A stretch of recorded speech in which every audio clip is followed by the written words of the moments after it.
Bonjour à tous, bienvenue pour ce nouveau En Peignoir, l'émission qui vous parle de thermalisme chaque semaine sur Logos FM.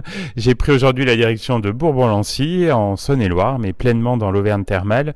Mon invité du jour est un éditeur, auteur et consultant, spécialiste de la prévention santé et de la gestion du stress. Il intervient régulièrement donc dans la station de Bourbon-Lancy, notamment aujourd'hui le 12 septembre, qui est la date de l'enregistrement, pour une conférence sur le stress et la manière de le réguler. Bonjour Thierry Thomas. Bonjour. Thierry, comment est né votre intérêt pour la gestion du stress ? Ça remonte à longtemps ? Ça remonte à très longtemps parce que je suis très stressé. Ah oui, d'accord, donc ça vient de là. Voilà, ça vient du fait qu'à un moment donné, j'étais dans le thermalisme depuis très longtemps, j'ai travaillé notamment au therme d'Alvar. Et c'est là que j'ai commencé, même si on n'était pas dans une station qui travaillait sur cette thématique, oui. Mais j'ai commencé à voir les effets de l'eau thermale sur, je dirais, sur la régulation du système nerveux, quelle que soit l'eau d'ailleurs. Et c'est là que j'ai commencé à travailler là-dessus, à associer ça, et petit à petit, c'est devenu une vraie passion. Au-delà du stress, la prévention santé, c'est un petit peu votre... on pourrait dire votre cheval de bataille ? Oui, puisque maintenant, moi, je suis co-dirigeant du réseau national des centres de gestion du stress. Donc, on travaille aussi sur la prévention santé en entreprise. Et c'est vrai que la prévention santé, il y a le stress, bien entendu, mais il n'y a pas que. Et d'ailleurs, dans la conférence que je fais ici ce soir, on va parler au-delà du stress, parce que c'est ce que je défends, c'est retrouver un art de vivre en pleine santé, parce que j'aime pas les termes de régime, les termes de, vous savez, toutes ces choses qui sont très, on a l'impression qu'on rentre dans un carcan. Non, je pense qu'on peut avoir un très bon art de vivre, oui. Mais en utilisant tout ce que la nature nous a donné, tant pour le bien penser, le bien manger, le bien bouger, le bien dormir, le bien respirer. Une fois qu'on a compris ça, c'est tout simple. Est-ce qu'il y a des gens qui échappent au stress ? Vous en connaissez ou pas, Thierry ? On n'échappe pas au stress. Non. D'ailleurs, j'en parlerai. On n'échappe pas au stress. Le stress, c'est la vie. Sans stress, on n'existerait plus parce que c'est notre ange gardien. C'est lui qui va faire que on va s'adapter, on va se surpasser. Mais ce qui va être dangereux, c'est la fréquence du stress, c'est l'intensité du stress et surtout l'état de notre forme au moment où arrivent les choses. Parce que dans un même événement, si on est fatigué ou pas, le stress va devenir nocif ou pas. Mais le stress, on en a besoin et c'est pour ça que j'ai des conférences où je dis vive le stress. Donc ça choque, mais c'est volontaire. Vous êtes le créateur de l'application Respirelax. Comment elle est née cette application ? Elle est née autour d'une table, entre copains, avec mon agence de communication de l'époque, à côté de Grenoble. Et j'animais déjà des sessions et des ateliers de cohérence cardiaque pour les patientes atteintes de fibromyalgie. Et j'avais des problèmes parce que, dans cohérence cardiaque, le guide respiratoire est très important, le rythme est... Je trouvais rien, donc je me suis dit pourquoi pas créer ça. Mais l'objectif au départ c'était on crée ça entre potes quoi. Et puis tout de suite c'est parti. Mais alors en 2-3 mois on est devenu une application phare et c'était en 2012. Nous sommes en 2023. C'était un succès incroyable. Mais c'est largement plus de 2 millions de téléchargements aujourd'hui. C'est les médecins qui la conseillent. Alors il y a eu l'arrivée au panthéon de la communication, puisque Michel Simès, notre grand médecin national, pendant le Covid, a décrété que Respirelax était l'application anti-Covid sur RTL. Donc, c'est énorme ça aussi. C'est énorme, quoi qu'on pense, mais c'était énorme. Et donc il y a plein de gens qui connaissent cette application. D'ailleurs, on m'appelle Monsieur Respirelax. J'ai un surnom. Alors vous intervenez depuis peu à Bourbon-Lancy. Comment s'est mise en place cette collaboration ? Elle date énormément parce que j'ai connu Loïc qui est le directeur bien avant qu'il soit directeur, alors que j'étais encore à Alvar et on s'était rencontrés sur des journées nationales de fibromyalgie et on avait un peu sympathisé. Puis j'ai senti qu'il avait vraiment un esprit qui était vraiment un super esprit quoi. Et puis on s'est un peu suivi, j'ai vu, ils ont pris le relais quand moi j'ai quitté Alvar, c'est eux, je dirais, il a bien monté sur la fibromyalgie. Et puis on s'est dit, il faudrait qu'un jour on travaille ensemble, et là, comme on dit, l'occasion qui fait le larron. Et puis moi j'avais l'envie surtout de partager, puisque bon j'écris beaucoup, parce que voilà, on est là pour un livre aussi. J'écris beaucoup et parce que maintenant je passe mon temps à partager.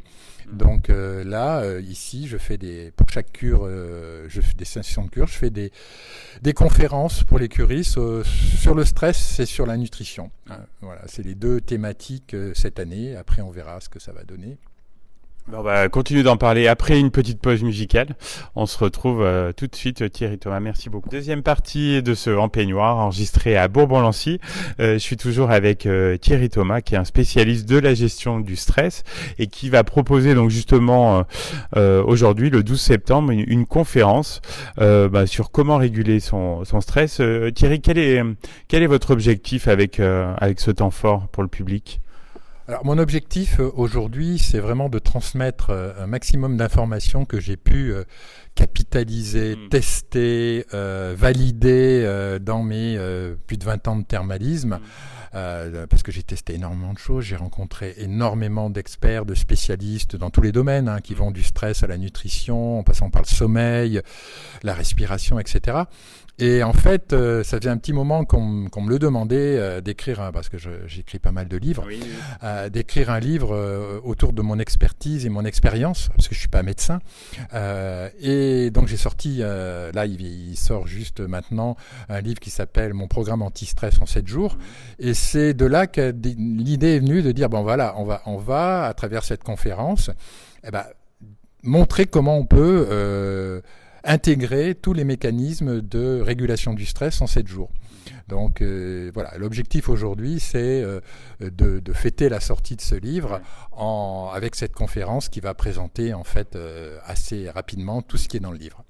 La sortie de ce livre, c'est un peu une exclue pour Bourbon-Lancy, puisqu'il y a une sortie nationale prévue en début 2024. Voilà. C'est exactement ça. Au moment de l'écriture de cet ouvrage, pour les éditions Le Duc, qui est mon éditeur depuis je me sens bien avec la cohérence cardiaque en 2018, j'avais négocié que ça serait bien d'avoir un petit cadeau pour les termes et de faire profiter des termes d'une exclusivité pendant quelques mois avant la sortie officielle en librairie en mars 2024. Donc voilà, là ce livre pour l'instant il faut venir ici pour l'avoir. Il faut venir à Bourbon-Lancy. Alors j'ai vu dans le pitch que ça permettait de transformer quand même la vie des lecteurs de manière assez radicale si on le tient bien à la lettre, tous les conseils qui sont dans ce livre. C'est certain. Les conseils, il y en a beaucoup sont des conseils de bon sens. Je veux dire, il y a des choses, oui mais je sais. Mais tu le fais ? Non, tu le fais pas. Oui. Parce qu'il y a toujours la fameuse phrase que j'entends, mais il faut bien se faire plaisir. C'est la phrase qui tue, parce que faut bien se faire plaisir, oui, tout à fait, mais après, notre santé, et ça c'était ma philosophie toujours, la santé n'est pas un dû. La santé est un travail au quotidien.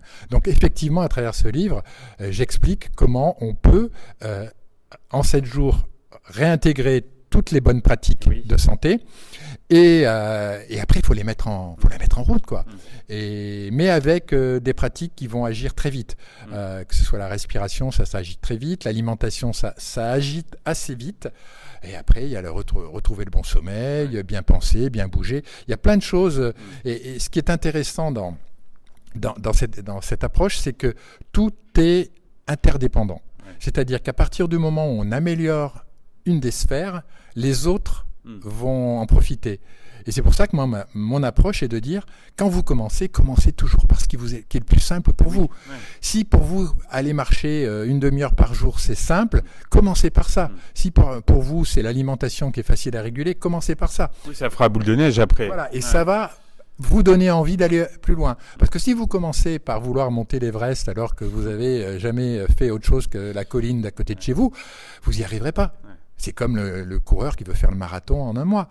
Donc, commencez, la stratégie des petits pas chinoise, commencez un pas devant l'autre par ce qui est le plus simple pour vous. Et tenez. Voilà. Et la problématique que j'évoque aussi dans ce livre, c'est que c'est souvent quand on en a le plus besoin qu'on lâche prise. Parce que notre cerveau, il est bâti comme ça, quoi. Et quand on sait qu'il faudrait, on ne fait pas parce qu'on n'a pas envie, on procrastine. Mais apparemment, c'est des choses assez réalistes et atteignables, non ? Ah, c'est complètement réaliste. Je vous demande pas de faire le poirier pendant une demi-heure en plein froid. Je vous parle quand même un peu des douches froides parce que ça stimule pas mal le système sympathique et parasympathique. La douche froide et les bains froids vont aussi stimuler votre système immunitaire. Donc ça serait peut-être la chose la plus difficile. Prendre une douche froide tous les jours. Ça peut se faire, mais pour certaines personnes, c'est compliqué. Après, on n'est pas obligé, si la douche froide, vous faites pas, vous faites pas.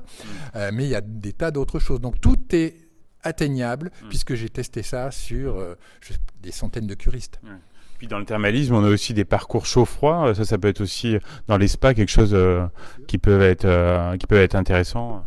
Ben complètement, mais ce qui peut être très ludique lors d'un passage dans des thermes ou un spa, elle est de beaucoup moins quand il s'agit le matin de se lever ou le soir d'aller se coucher et de prendre sa douche quand elle est à 5 degrés, quoi. C'est un peu plus compliqué. Donc ce livre, on peut le commander, auprès des thermes, c'est possible? Oui, on peut le commander auprès des thermes ou à ma maison d'édition ou thierrythomas.com, je vous le donne. Vous pouvez commander ce livre sans problème. Thierry, c'est la première fois que vous participez à l'émission. J'ai une petite question rituelle. À chaque fin d'émission, quand vous êtes-vous retrouvé en peignoir la dernière fois? Alors cette question, effectivement, j'aurais pu répondre dans ma salle de bain ce matin. Après une douche froide. Après une douche froide, puisque, vous voyez, non, dans le cadre, je dirais, d'un soin, c'est ici, à Celto, quand j'ai fait, Loïc m'a fait visiter, m'a fait tester, et c'est ma dernière. La dernière fois que j'ai pu toucher et mettre un peignoir de manière ludique. Ça devait être un bon moment puisque Celto est vraiment un super spa thermal. J'étais ravi, Thierry Thomas, de vous avoir dans l'émission. On vous souhaite pleine réussite donc pour ce livre, mon programme anti-stress en 7 jours. Et puis pour toutes les conférences que vous pouvez donner sur le stress. À bientôt, Thierry. Merci beaucoup et à bientôt.